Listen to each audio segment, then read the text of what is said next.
General Protocol Spaces, banking on freedom.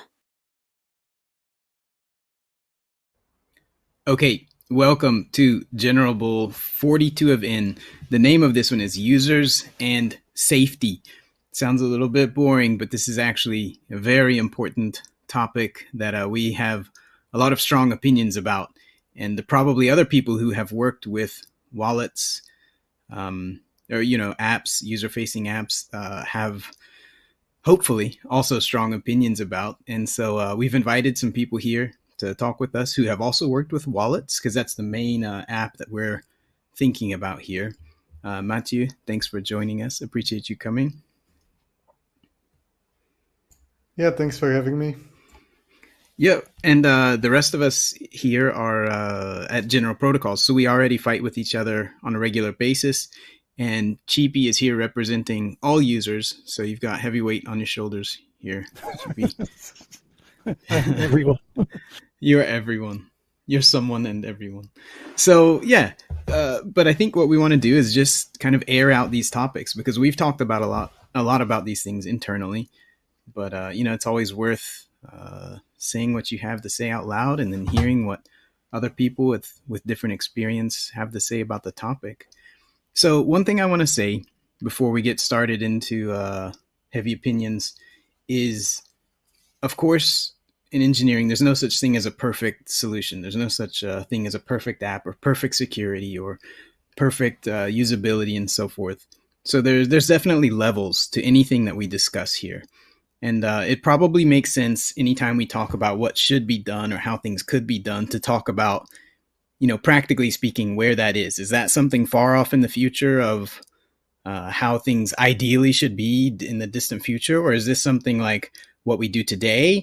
Or is it, some kind of intermediate step between here and there? So, yeah, I think Uname has significant amount to say on this topic. And so I was thinking to just open up with you, like, which one do you think is the interesting point to start at? Like where we are today versus where we're aiming for in the future? Or what are your thoughts? Right.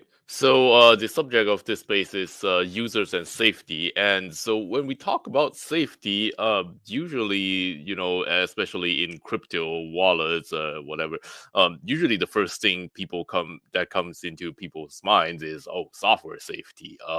The software should not have bugs. It should not have vulnerabilities. People should not be able to just, tap a few keys and then do exploits on your thing without your knowledge somewhere.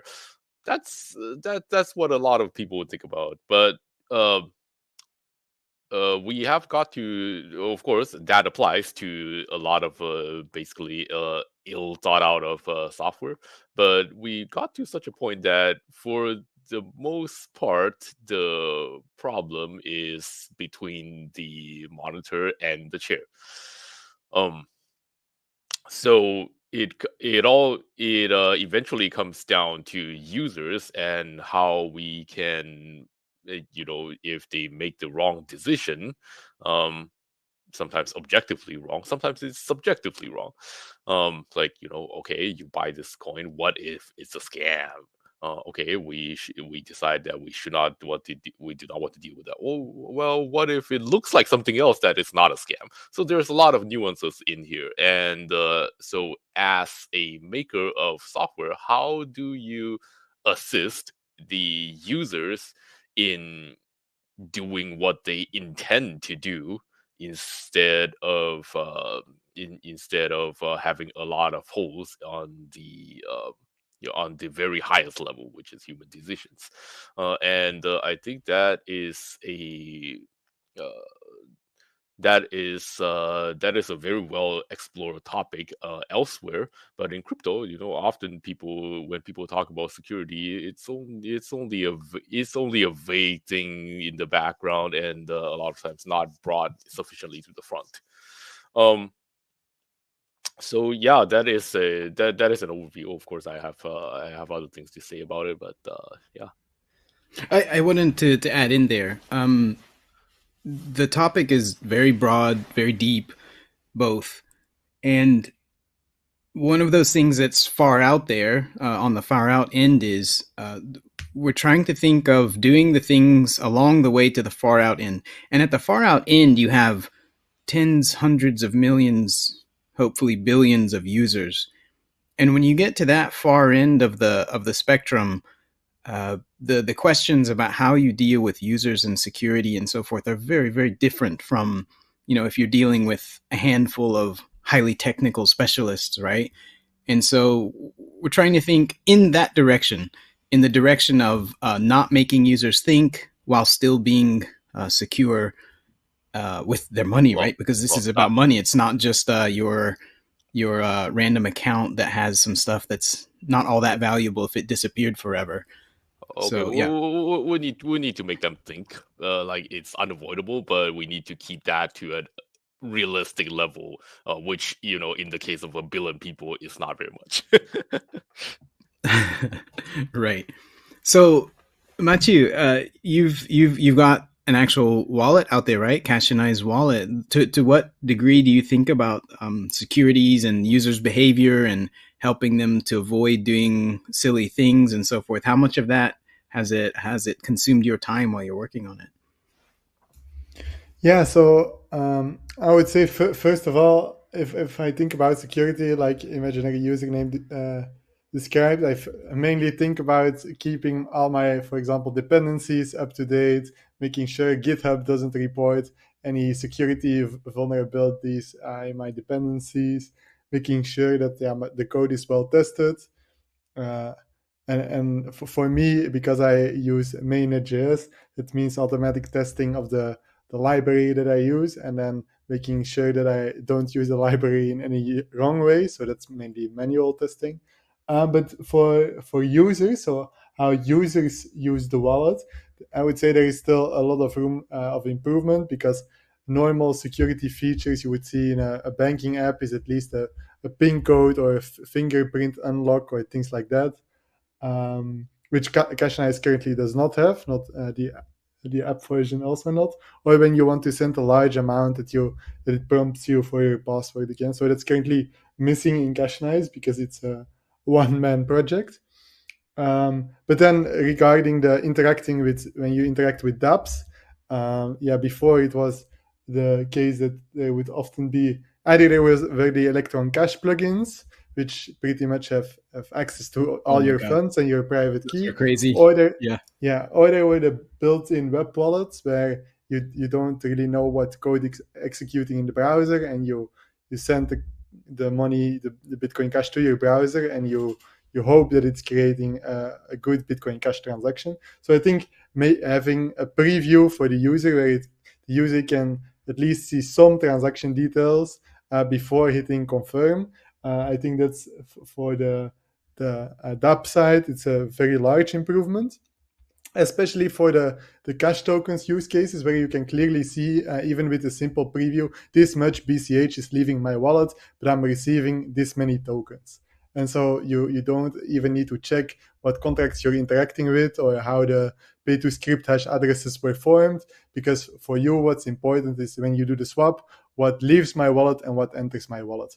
And so I think in this respect, with regards to cash tokens use cases, this simple transaction preview is often a big help for interacting with dApps. That's a good point. That kind of step forward, right? Where we don't have to get to some nirvana somewhere. Just having some information is a big step ahead, right? Yeah, exactly. And so one thing that's also on my mind, and I guess it's related to safety and security in the broad sense, is that so currently wallets don't keep any state about the contracts they have interacted with. So for example, if you create a Cauldron pool, then Cauldron will have indexed this, and when you go to their website and connect your wallet, your money will be accessible, for example, to withdraw. But if Cauldron, the website doesn't work, or their UI is not available, then your wallet doesn't know that you have these pooled funds available. So one thing I'm also thinking about is, for example, Cauldron, they started tagging the pools on chain with an op return marker. So one thing that's on my mind is how backups or the wallet should or could keep some information or do a scan of these op return markers to find your to find your pullback. So maybe you would have to remember simply the op return marker, and then of course you know your own address because that's part of the wallet. So that's no separate state that you need to back up. But maybe with only the marker and an address, you would be able, if you do a manual scan with some tool, to easily find your pooled funds back. So I guess this is related to the safety of your funds in kind of the broad sense. Yeah, absolutely. And for the listeners, this topic of that he was talking about, recovering your free, that kind of thing, is the idea that, you know, maybe you had a phone with your seed phrase, your crypto seed phrase in it, and then you participated in some contracts and you sent money and you received money and whatnot. You did some stuff with your money, and then your phone dies and you can't recover it. You know, whatever is on there is gone, but you still have your seed phrase. So you put it on another phone. Can you actually recover all of that knowledge about what your money is doing and where it is? Because when you're doing a very simple, like a send and receive type wallet that most people are used to, that's relatively straightforward and you can do that. But once you start participating in open-ended smart contracts where your money could be tied up in all kinds of ways and multiple steps into some process and so forth, it's a very non-trivial problem to say that you can just throw a seed phrase in and then have your wallet go out and discover everything that's going on.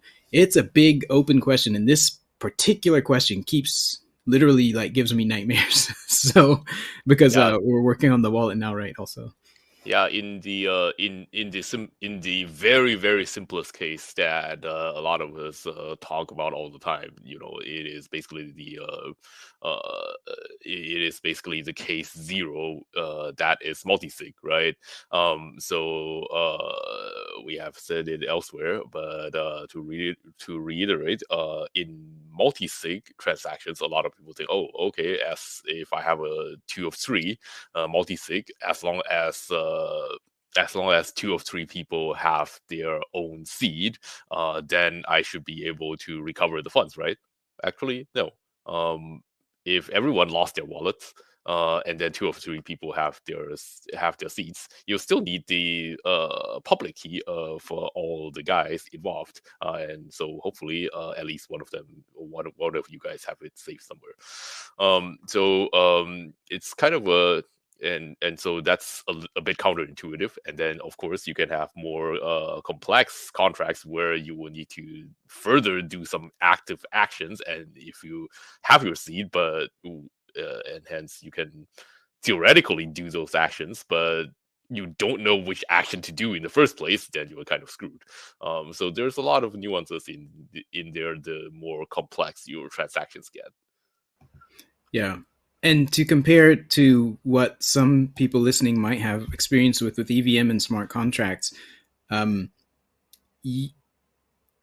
that part, in this subject, is a place where EVM is it's easier to work with EVM because basically all that information is public. It's all sitting out there, and if you have the ability to just traverse the whole chain, you can look for all the places that your wallet has done something with smart contracts and been included in a block or some kind of done some action or whatnot. So you can theoretically go through and check it. In my understanding, what actually happens is there's common indexers, which you would connect to and be like, hey, tell me if I did anything, right? Like your wallet doesn't actually go out and look. It asks these public indexers, like, did I participate in any of these famous things?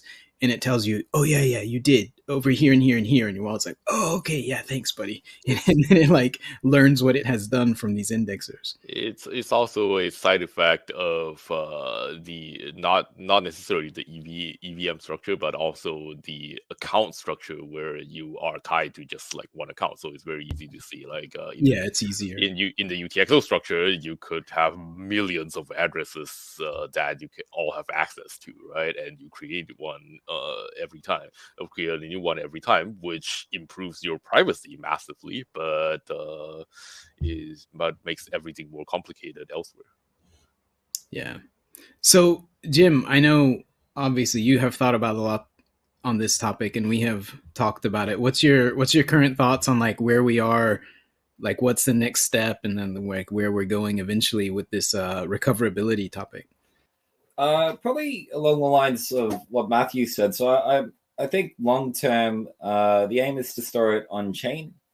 Whether that's in op return or not, I'm not really too sure yet. The problem with op return is you only have 225 bytes to play with, which for some contracts that's enough to store the data that you would need, but not all contracts. Like if we take AnyHedge for example, I think from memory you want around 250 bytes to store all the information that you would need. The other thing that's probably quite important is encryption, which you can still do with op return. It just has like a little bit of overhead. So we're talking like probably about 28 bytes overhead to encrypt the data. But the reason that's important is there are some contracts where you do need to obfuscate the actual the details of the contract. And we don't really want to end up with like a situation where we've got, different approaches. Sometimes it's op return, sometimes it's, stored on the server or whatever. We do kind of want a unified approach to doing all this. And that's from like a compatibility and standardization point of view. If every wallet kind of starts doing their own thing and storing it in their own format, we do end up with the problem that wallets are no longer going to be compatible with each other, essentially. But yeah, long term, or hopefully not too longer term, but the goal really should be to try and get a lot of this data stored on chain if possible. And could you clarify a bit, because there's some nuance here, like what kind of data would you put on chain and what kind would you not want to put on chain necessarily? Right. Yeah, so the data that you would want to put on chain is basically the important contract data, the data necessary to rebuild or unlock a particular lock script, which is usually a hash, and that's fundamentally the problem. So at the moment, when you make a contract with BCH, what you end up with ultimately is just a hash of that contract. So you don't know any of the actual inner details of the contract. You just know that, here's the final, the final pay to script hash 32 or pay to script hash 20. But to actually rebuild that, to actually unlock it, you need to know what the variables that went into it actually are. So those are the details that should be stored on chain. I don't really think it's a good idea to store decorative data on chain, like things like transaction memos or other things like transaction categories and other wallet specific metadata. I wouldn't consider that necessarily sensible, but at the same time, that could be done as well. Yeah, so right. if I It could be done through some other. Yeah, go ahead. Sorry. Yeah, if I can rephrase that, because also recently I was thinking, and I can talk about this. It was a Paytaka use case, and they wanted to check that their contract, that it interacts with an AnyHedge contract, so that it sends its money to a script, an AnyHedge locking script. But the difficulty, as Jim explained, is that this is a script hash address, so you don't see the full script when sending to the address. So you pretty much need a whole script in advance and then hash it to see that you're actually sending to an AnyHedge address. And so what is hashed, this script consists of two parts.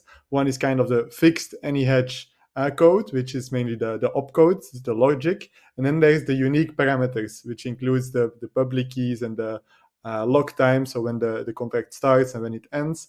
And so those, of course, are unique for each AnyHedge instance, for each AnyHedge contract, which means, of course, if you have one unique part in a thing that is hashed, then of course the whole hash and the whole address becomes unique. But because the main part of the logic, all these opcodes are the same, you would only need an identifier, for example, AnyHedge. So just in letters, the string AnyHedge or any or whatever. So it's a short identifier, and that marks that the bulk of these, all the opcode logic is the same. So the bulk of the script is the same, and then you only need to provide the, for example, public keys or the start time and the end time. So the unique parameters for the script still need to be provided. Yeah, this is this is one of the advantages of the account system again, where usually they have usually you are able to have like a static contract a static contract address that you actually refer to. So it's not even that big. You don't even need to see. Your contract doesn't even need to know the entire other contract. You just need to refer to it as, yeah, I'm accessing this contract by this hash, and then there you go. It's not going anywhere else. Yeah, if I can kind of add to that a little bit as well. So I think ultimately we'll probably end up with templating systems too. So we won't actually be referring to necessarily individual contracts. We'll probably be referring to templates. And in terms of the data stored, yeah, it'll be like template hash and then the data that went into the action that was executed on the template. So that's kind of where I see it heading ultimately. And there's an interesting point here where there's a conflict of interests where what Matthew is saying, this Peitaka use case, is you would want those parameters and so forth to be public, right? So there will be, I think, some cases where you want to advertise to the world, hey, over here, I'm doing this thing. You can participate in this thing I'm doing in some way, right? By advertising publicly what it is that you're doing.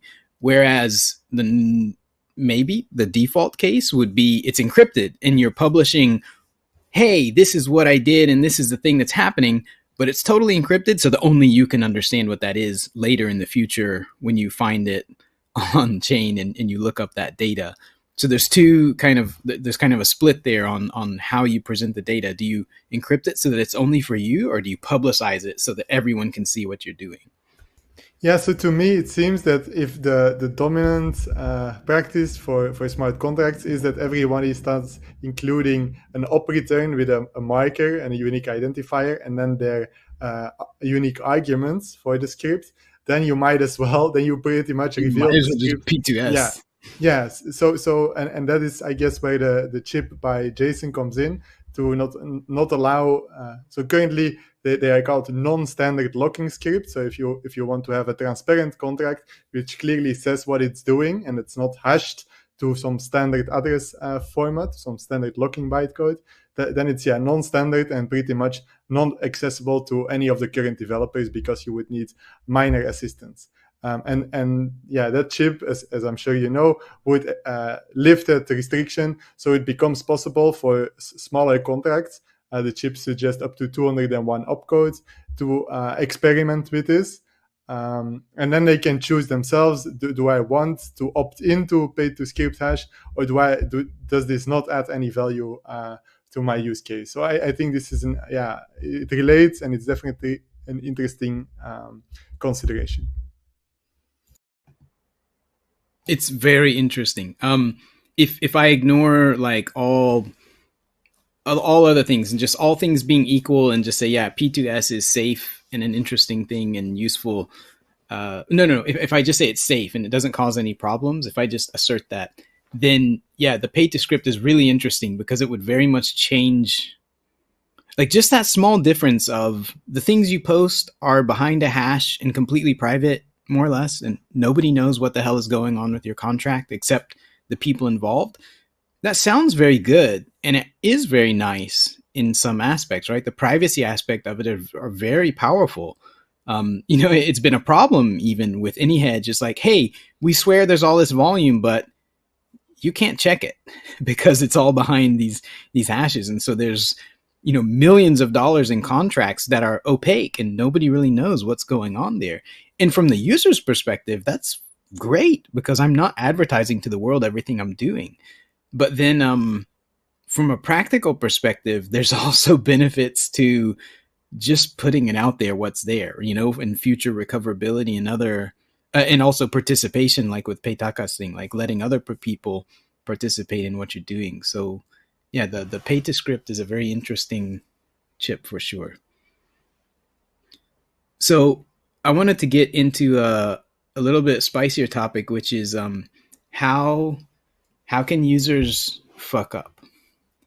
And this is a very broad topic, right? But I want to focus on specifically with transactions and contracts, because I think there's soon going to be an explosion of apps, contracts, protocols, all kinds of things on BCH are going to start taking off. It's already happening, right? With Moria and AnyHedge and the BCH Guru and all kinds of things are starting to grow up, and there's going to be more. There's the Emerald protocol. There's all kinds of stuff. The new thing with the tap, not the tap swap, but the pump fund, right? The pump fund thing. So all kinds of stuff going on. And then how can users get screwed? Right? Even not necessarily doing something wrong or getting tricked or whatever. How can things go wrong with users? Yeah, especially since nobody has to care about the SEC anymore. So it's pretty exciting. Oh, God. Right. So with this one, we could start with maybe a comparison to EVM and MetaMask, like how things go wrong there. Make people may be familiar with that subject. I don't know if that's a right place to start, or where do you think we should start with that, Uname? Like how things can go wrong for users. I mean, in an ideal world, we should give people as much information as humanly or inhumanly possible. The terms of service approach. You give people pages and pages of things that technically they have all the information available, and then it's all up to them, right? So that has been the approach since I would say from the very beginning of crypto. Like basically, you are the flip side of not your keys, not your coins, is that your keys, your coins, you are free to do whatever you want with it, and you will be responsible for whatever you do with it. That works fairly well as long as everyone agrees that's what they're getting into. I certainly agreed. That's what I'm getting into, and I do my best, and I'm fairly conservative with my coins and all that. But unfortunately, as we have seen repeatedly, that is not how the real world works. You give people, you technically have given people all the information they need to make decisions. They make the wrong decision, either because they are lazy or not, or greedy, or both, or something else, or and then they get really angry. People get really angry, and who can blame them, right? If you lost a lot of money, you are going to get pretty angry. That is not something that you can avoid like 100%, but any competent party who wants to, who aspires to be the money for 1 billion people would want to minimize that as much as possible. So my thing in company meetings, wallet design meetings, and all that has always been advocating an approach where we try as hard as we can to make users read as little as possible, but not zero, as little as possible, to condense the information as much as possible, and make each of their well-informed decisions count. That has been what I was advocating for the longest time. Yeah, and let's be concrete here. So for people listening, you imagine there's a user, there's you, and you go to some kind of you're living slightly in the future, and you've got your crypto in your hand, and you don't really want to deal with banks, but you want to get a loan, for example. So you go to some app or protocol site, whatever it is. Somehow you access the interface for a loan, and you're like, I want a loan, and you say, I want this type of loan on some app web page, and somebody else or a liquidity provider or whoever it is agrees like, hey, yeah, I'll enter into a loan with you. And at that point, you've put in, I want this percent and that percent and this amount and these terms. Okay, fine. We agreed to these terms. And then you get, what do you get? You get like some kind of explanation. And how do you trust that explanation? Is the explanation of the details of the thing that you're entering from the app, can you trust that? Are you sure it's correct? Because when you get something from an app, right, that's the app saying it. That's not you being able to verify what's going on. The app could say whatever it wants. It could say like all these complicated details, but under the hood, it's actually just like, send your money to this dude, right? So how it is that you verify that? Does your wallet have some ability to look at what's actually going on and say, hey, this is what's actually going on? Like Uname was saying, give you some minimal amount of information that's very valuable, and you check it and be like, yeah, that does sound right, and say okay before you actually participate in it. So the question of what exactly is safe or not safe, right? Do you trust your wallet? Do you trust the app to tell you the right thing? How much do you have to check? Do you have to? So when Uname says you're going to check like the whole terms of service, are you going to review the whole like bytecode of the contract that you're entering? And no, 99.99% of people are absolutely not able to do that. Even among developers, right, are not able to check all that. So what's how do you resolve that kind of complexity? And I was saying all that to say this is a specific case, right? You go to get a loan and you think you've agreed to a thing, but how do you know that that's actually what's in the contract that you're agreeing to? And Jim, I was going to ask you, could you kind of lay out like where it is that we're going or where we are right now with that? And if you want to, maybe compare it to EVM, but like where do you think we're doing? And all the cache ASM, all that kind of stuff. Yeah, it's a hard one. Hard one to describe, but yeah, you've kind of put it well, like in the sense that you go to a website, like let's imagine using something that's EVM based. You go to a website, and the website tells you, "Hey, this is what you're doing," right? And you click approve on the wallet, and like you said, it might not be doing that at all. So you might have, you're paying 1 ETH, right, to enter this alleged contract, but that 1 ETH isn't even going to a contract; it's just being stolen. Alleged contract. Yeah, well, because that's essentially what they can do, yeah. So, yeah, and I think the direction that we're trying to kind of head in is one where it's kind of trust on, like there is trust involved, but there's kind of 2 degrees of it. You've got one where you do trust the service. But there's a second one where the service actually tells you or tells your wallet, hey, this is a contract that I'm working with. And your wallet can say, yeah, actually, I identify this contract. I know it's legit. Here's how I can actually interpret it and make sure that it's doing exactly what it says it's doing. So, yeah, what I'd say is there's probably what we're trying to get to is 2 degrees. The first, you do want to trust the service.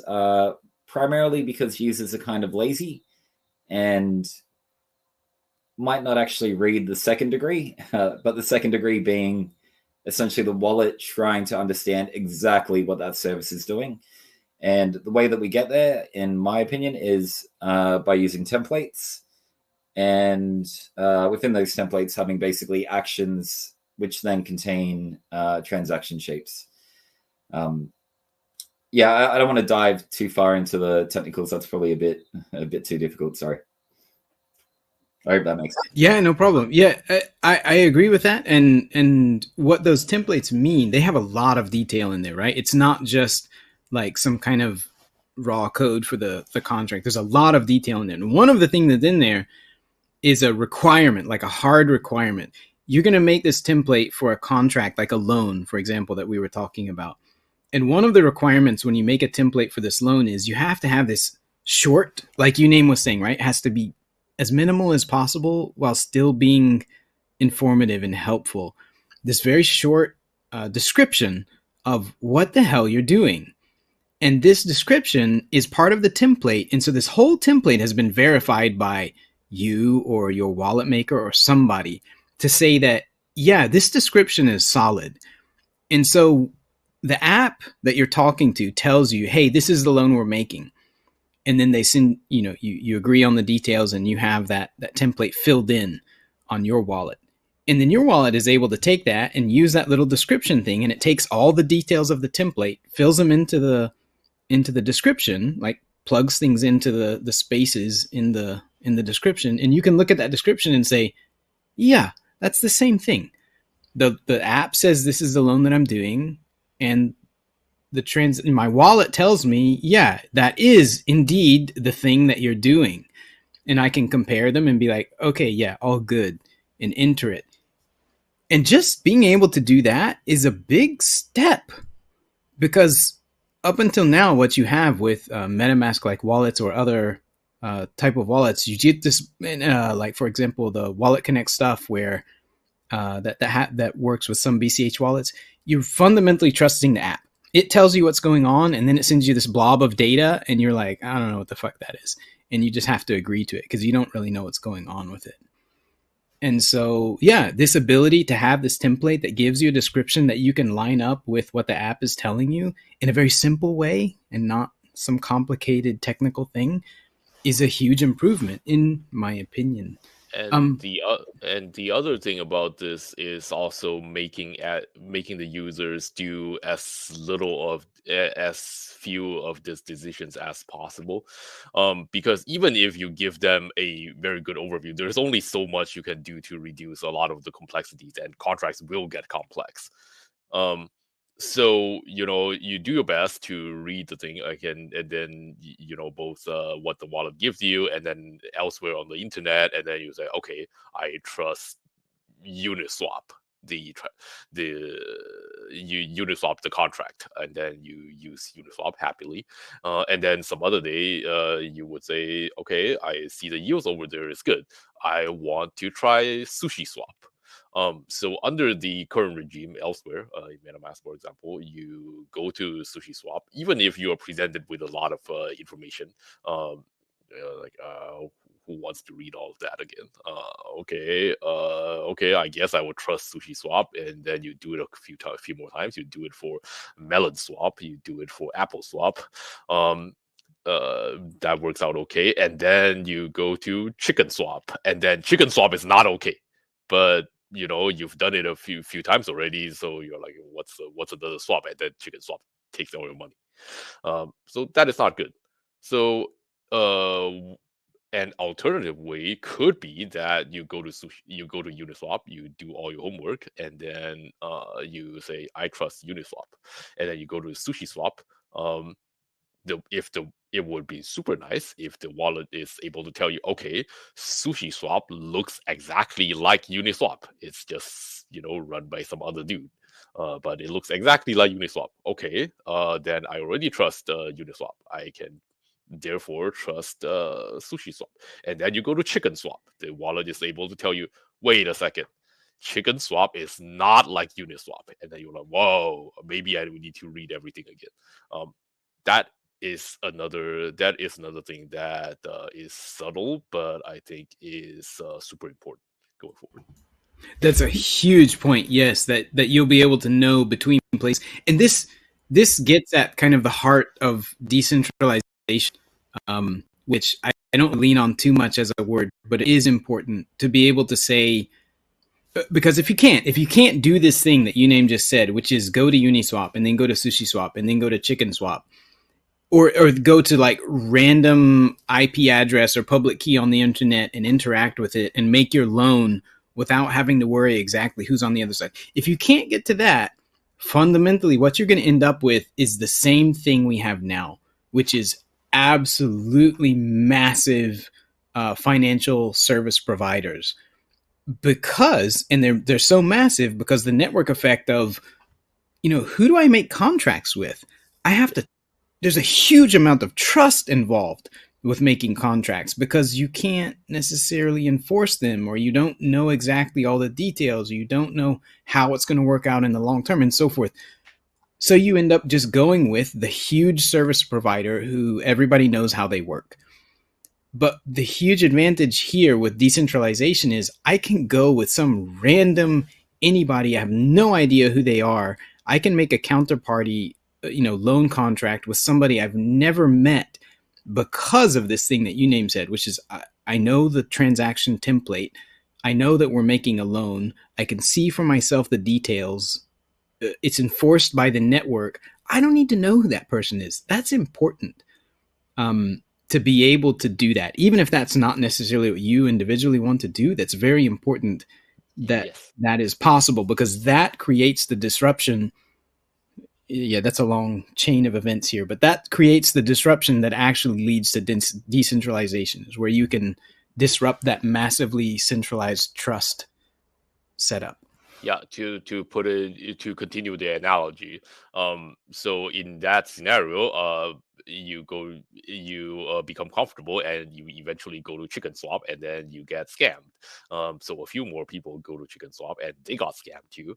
And so what ends up happening is that other people are not stupid. They look at this and then they would decide for themselves, okay, so what I should do is that I need to go to Uniswap and maybe SushiSwap and literally nowhere else. That would keep my money safe, and to some degree, that keeps you safe until Uniswap decides to scam you. But that is a whole other topic. But assuming that doesn't happen, what ends up happening is that everybody will literally just go to Uniswap. And then what if I'm an upstart guy who wants to start, I don't know, a stake swap? I want to start a stake swap. I'm not cheating anybody. I'm not scamming anybody. But I have no money to put ads on TVs or Super Bowls or whatever. FIFA World Cups. So people would then look at me and say, okay, you say you're not scamming, but literally that guy just got scammed by Chicken Swap. Why should we give you a chance? And then you would have no good answers for them. While if your wallet can verify templates, then you can tell them, okay, you don't need to trust what I said. You can just have your wallet come to my site, and then your wallet can verify that my contract is literally the same as Uniswap. Oh, great. Then we can use you. That is a huge step. Then you can tell them that you are not the same as the scammers. And not only the contract. So this is a bit of a technical nuance, but it's hugely important when you get down into the details. Not only the contract itself, but all the template and all this meta kind of description and so forth around it, where when your wallet presents you that little blurb of thing that you can compare to the site and be like, yeah, this is the same contract. We're talking about the same thing. And not only is the app telling me this thing, but my wallet is telling me the same thing. Okay, this works. This is where the template is relevant, because the contract itself is like fucking blob of data, right? But what you actually put into that is important, and the details of what goes into it is important. So because you can scam somebody, right? By saying, yes, we're using the same contract, but the details of the contract are not what I showed you on the site. The details are actually very different, and you're actually going to get liquidated instantly and give me all your money. You know what I mean? So it's like you can still abuse the contract itself. This template idea that that Jim was talking about is very important, because it's all this kind of easy to understand meta kind of description that you can get from it. So I wanted to pick in on something that came up earlier, the comparison to EVM and how Wallet Connect that we currently have on BCH compares to the Wallet Connect that's common in the Ethereum space and for EVM. So first of all, as you all probably know, Roscoe Callis, one of the BCH developers, also has an application, Revoke.cash. And Revoke.cash is he can work on it.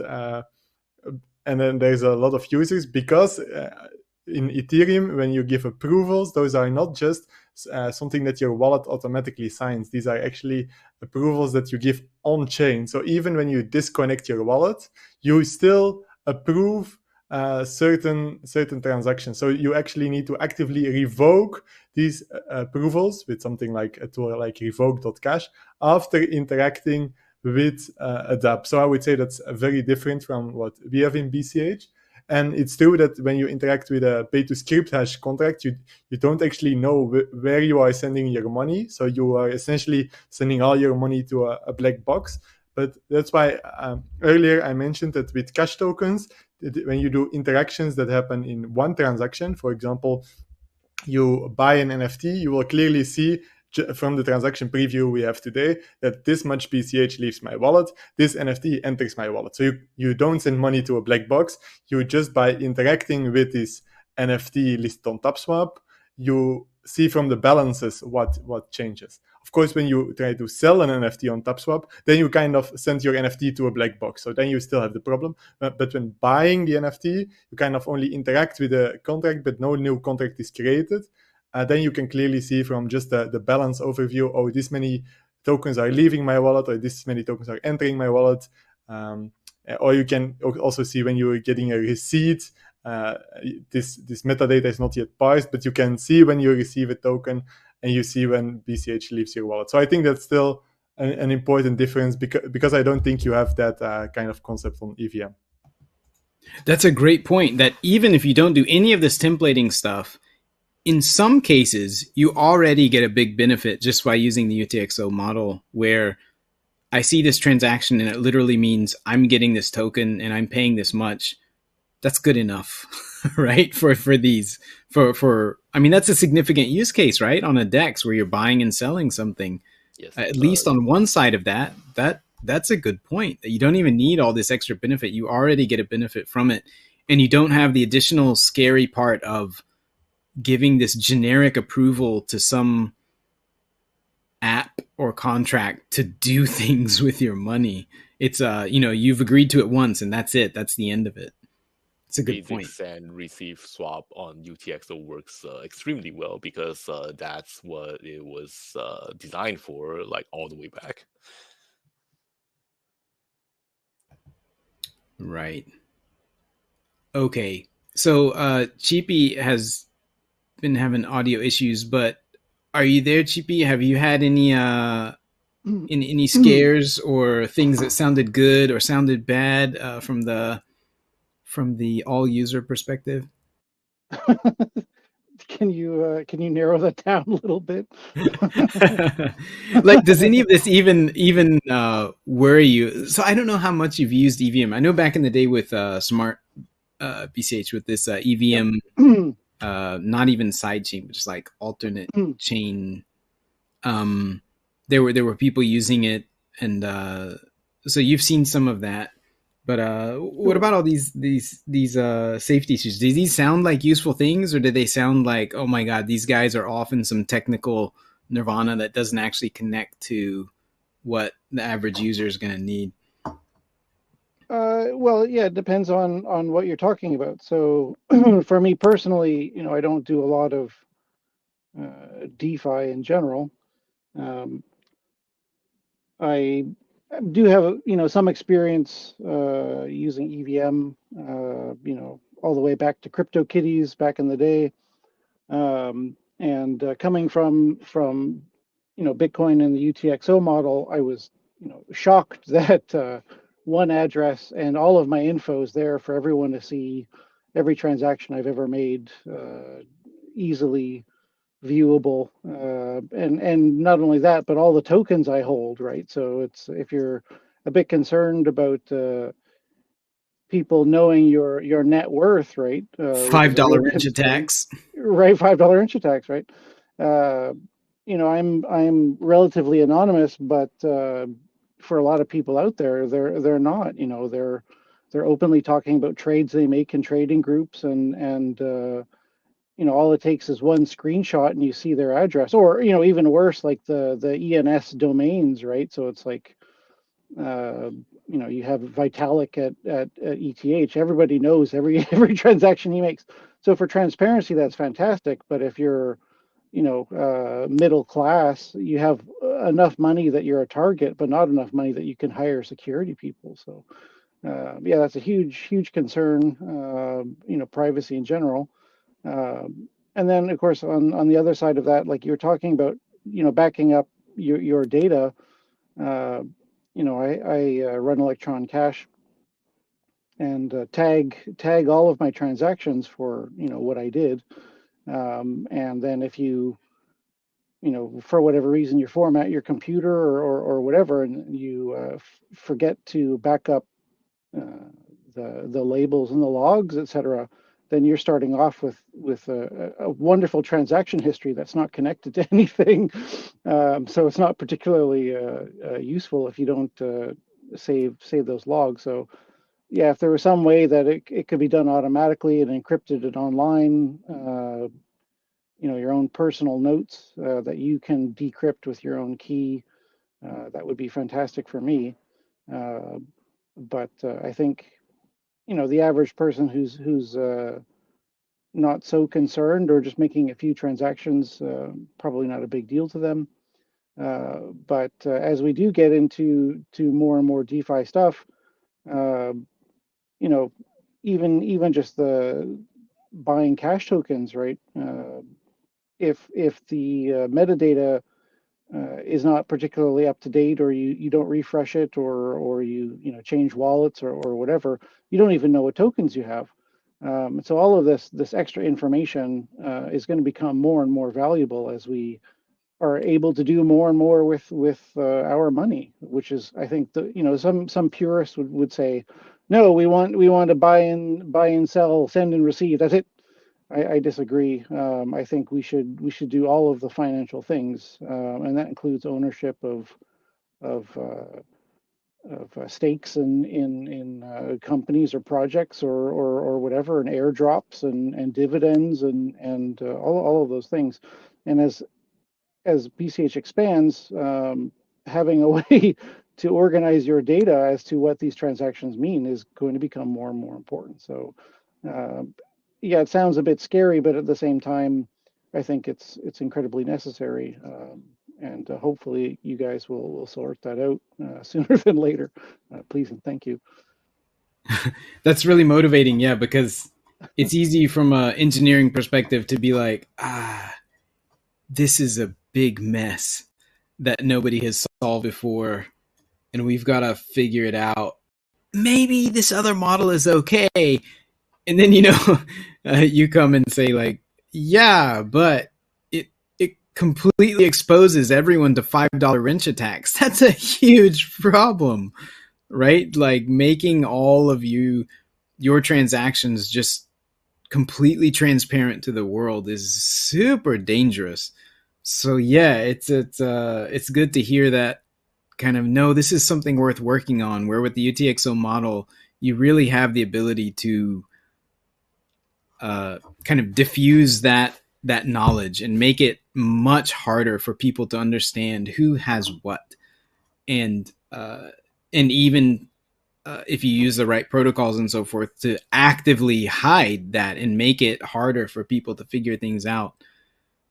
Yeah, that's valuable to hear that, because it is a lot of work, like you said, to figure it out and make it so that people don't even notice that anything is going on special. It just works like you would expect it to work, but actually in the on the inside of the details of the technology, it's doing something much more complex than just with the account model. That's interesting. Thanks.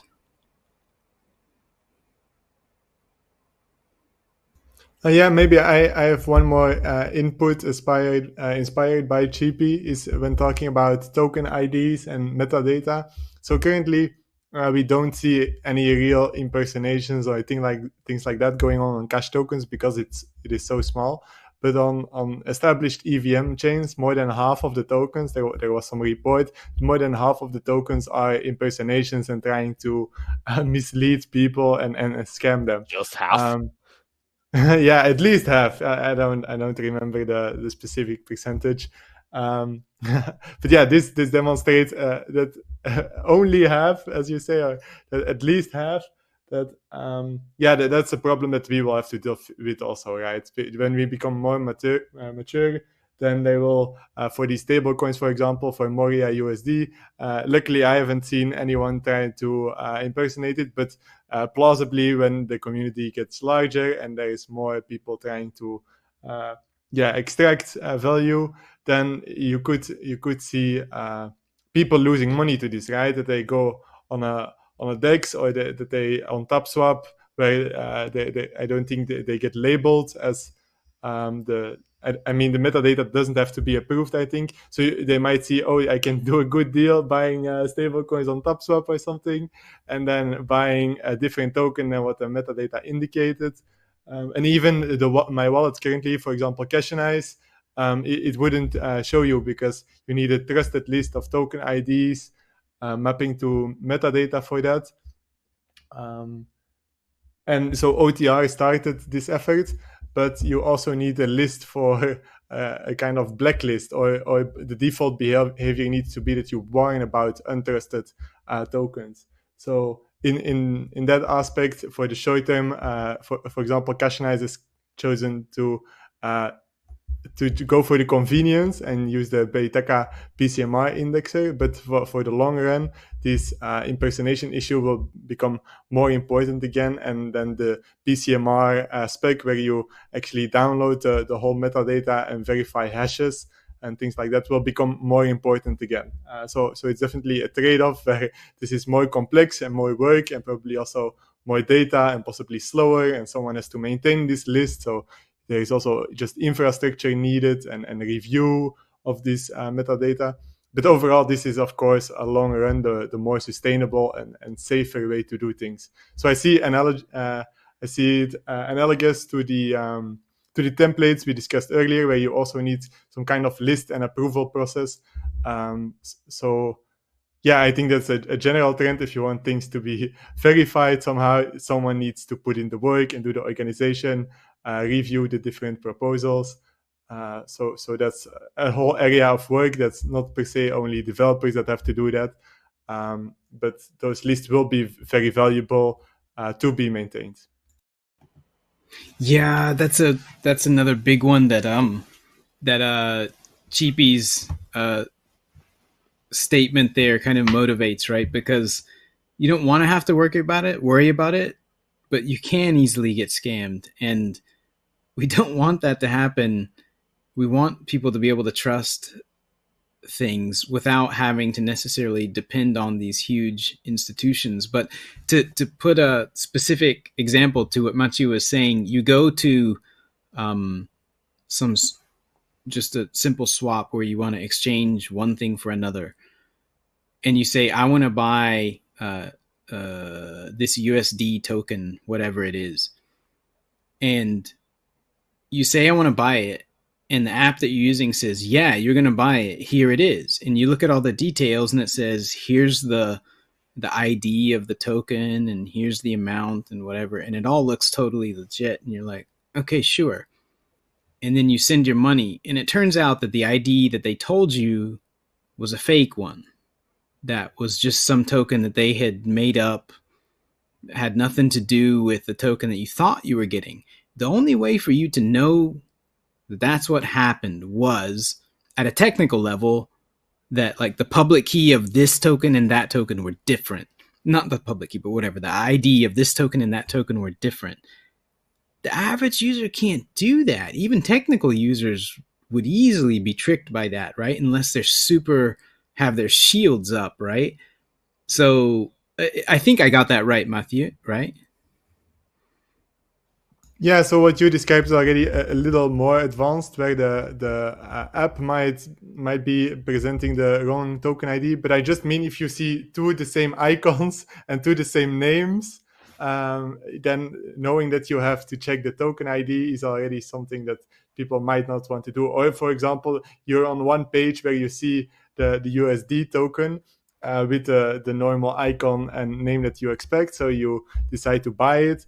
but then only when it's in your wallet, or then only later you realize that you bought a fake token. So it has the same metadata, but you didn't check the category or the ID, because there's always just a bunch of random numbers and characters. So I think it's easy for people to gloss over this when the metadata seems to lead them in the way that this is the token they are looking for. So that's why by default there should be a thing as untrusted metadata, where there's a big warning that this is not verified, or that this could be just lying or impersonating. And then tokens like Moria, that from the real token ID that's linked on their website, should be on a verified list, so they have a green check mark or something. So that was mainly what I was thinking about. Okay, yeah. And there's a positive flip side to all of this, which is that you can kind of scale your trust down. You could start from a place where you use a wallet that says you can only interact with things that I, the wallet, know about. Like, I have this verified list of things that I trust. You can only interact with those. And you can only interact with these types of contracts that I know. And if you do that, you're going to be very safe to a very high degree, similar to the case of, working with a giant, some kind of giant financial intermediary, financial third party that we have today. But then you can also, this is something that you cannot do today. You can scale that down to say, hey, look, I'm competent. I know the IDs of the things that I want to deal with. I can deal with it. It's okay. Let me bring it down a level to where I can interact with the counterparties that I want to without having to deal with some super trusted service. And then you can always come down to the bottom where it's like, no, I actually understand all this stuff. I can verify the templates. I can verify what's going on in this contract. I can verify my counterparties. Let me do it my way. And this is really important, because this means that you have an option to do things one way or another way or another way. And the way it is today, you really don't have that option even, right? You cannot step things down to the level that's appropriate to you. You've only got to be able to interact. It's regulated that you can only interact with these giant counterparties. So I like this. I like that you have the option to step things down in trust and step things up with your level of capability or knowledge.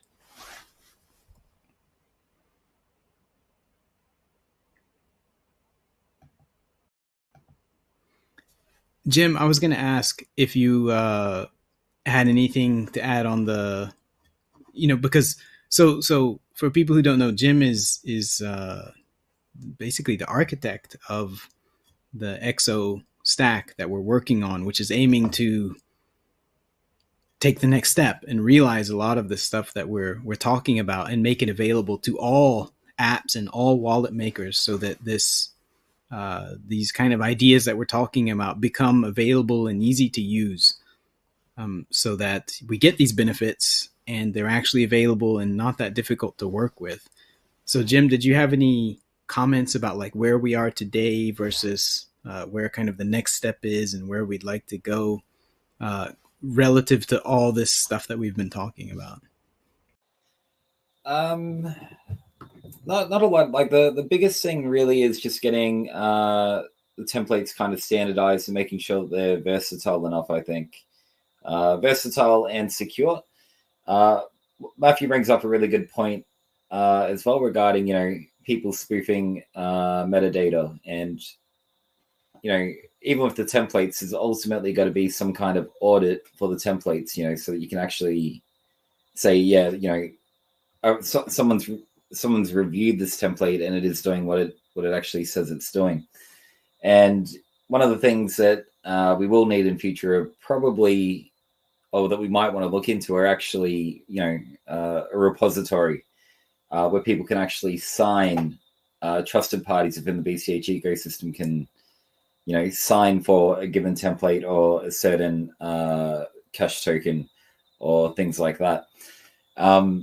In terms of like more technical stuff, probably a little bit too hard for me to dive into it here with regards to XO though, I think. All right. So suffice to say that we're working on it. We're working on realizing all this stuff. Let me ask maybe more specifically, are there any of the things that we've talked about that you think are currently out of reach or slightly out of reach? Or do you think most of the stuff we talked about is pretty much in reach? I think most of it's in reach. There might be a few kind of edges that we can't support, but most of it I do think is in reach. Yeah. Hallelujah. So when I say edges that we can't support, we might find that there are, some kind of complex contract flows that are incredibly difficult to actually secure properly. But I think for the most part, things are very much in reach. That's most of the problems I feel like we've got solved in theory. We just need to finish up the implementations. What are your thoughts on this specific one that Matthew brought up about impersonation? Fake tokens that are impersonating another token. Yeah, so I think we do basically need a trust repository for that. So it would be nice to have like a hopefully decentralized, but kind of like BCMR, but a repository where people can actually sign for a particular category ID. Let's say we had Uname, for example, and he says, this is a legitimate token for this, this category kind of thing. It does have to kind of evolve into a trust system to some degree, but it doesn't necessarily have to be centralized. People can choose who they trust. People might trust GP, Paytaka, Zapit, or something like that. And these different parties can all sign for it. You can have different policies there, like, if 2 out of 3 say that, this is a legitimate token, then don't have the wallet show a warning and things like that.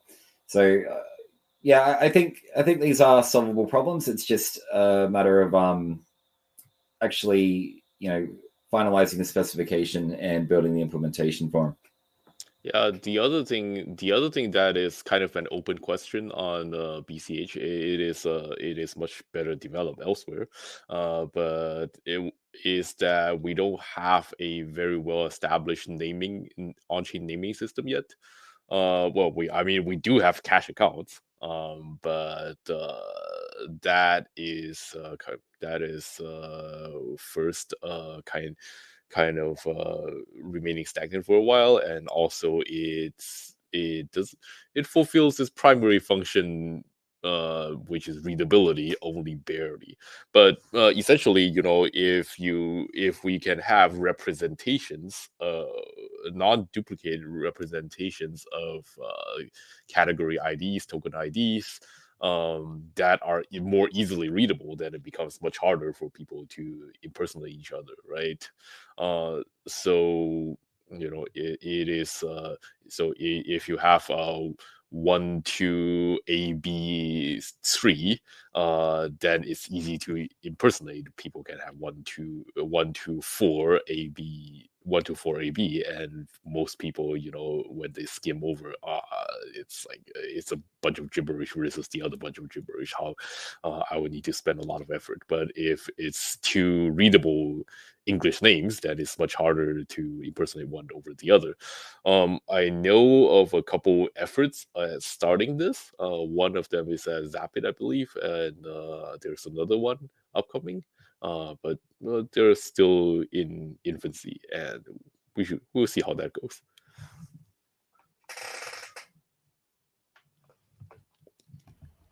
I have a question on this topic, if that's okay.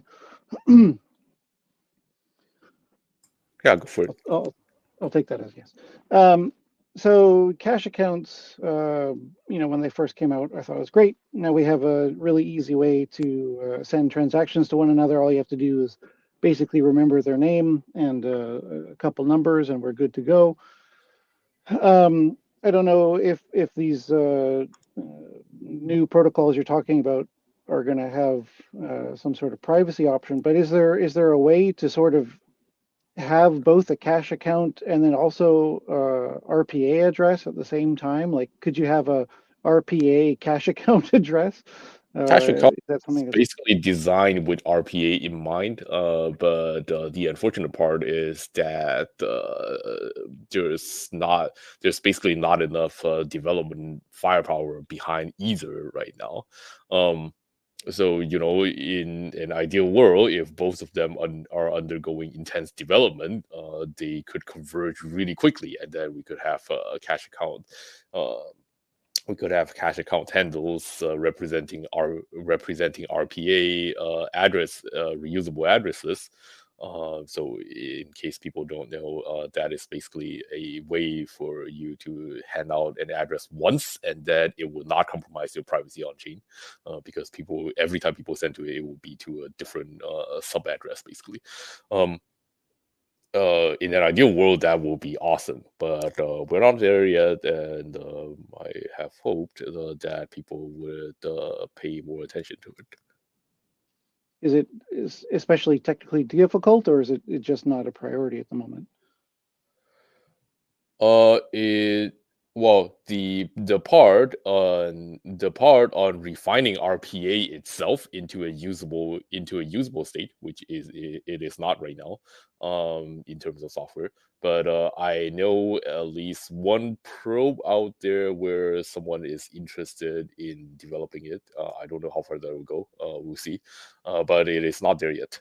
So first, RPA itself has to get into a usable state, and then it will have to be linked to cash accounts, which, as far as I could tell, is not very hard. It is fairly trivial, actually. It just Cash accounts it- already support having multiple types. Like you can have an RPA and an address and a Yes. token Yes, address. and it's whatnot, basically yeah. waiting on RPA to become usable. Sounds good. Yeah, RPA would be nice. That really kind of supercharges the privacy without difficulty aspect. Yeah. All right. Let's wrap up soon. But before we do, you name Mathieu, Jim. Was there anything you think that's important that we haven't covered yet on this topic? I think we already covered it, but one of the things that I always kind of bump into is so we're all kind of like, even if you're in BCH or crypto at the moment, you're a pretty technical user, really.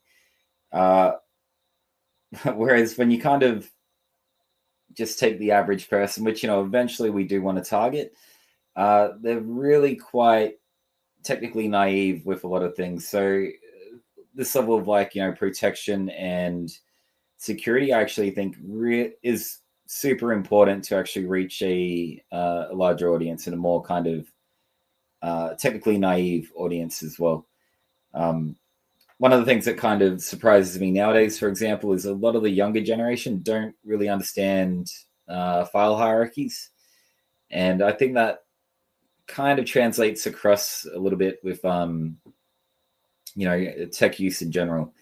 So we do have to kind of make things really quite simple, but also very secure.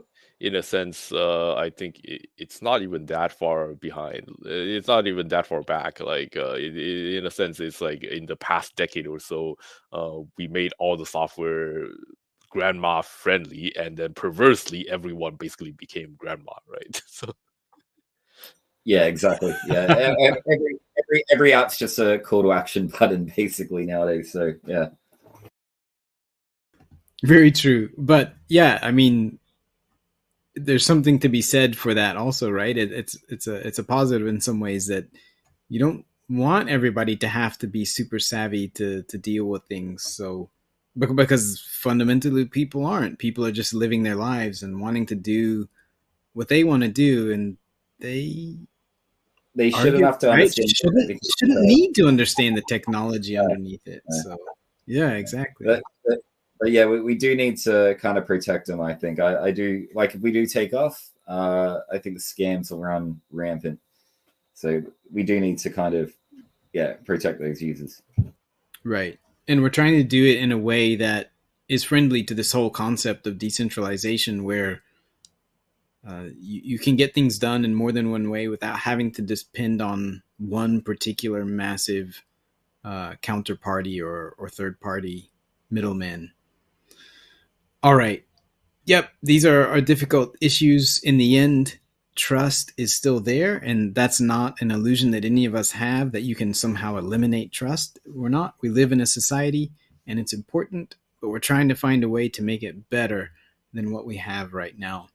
And I think, as we've pointed out here, we're getting there. So thank you, everybody, for joining us. And we will have lots more to say about this topic. And we are also working actively to make this stuff into a reality, and with Exo Stack, and make it available to developers and wallet developers and also app developers, which of course will eventually get into your hands as a user. So look for it. And you can check it out on exo.cash, and you can check out Mathieu's wallet, which he's already working hard on and making work very well at Cashanize. It's cashanize.com.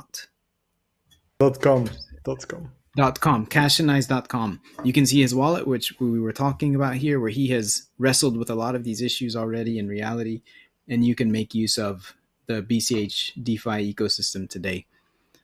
All right. Thank you, everyone. It's been great to talk. I hope this was helpful to you, and we will have more to say later. Talk to you next time.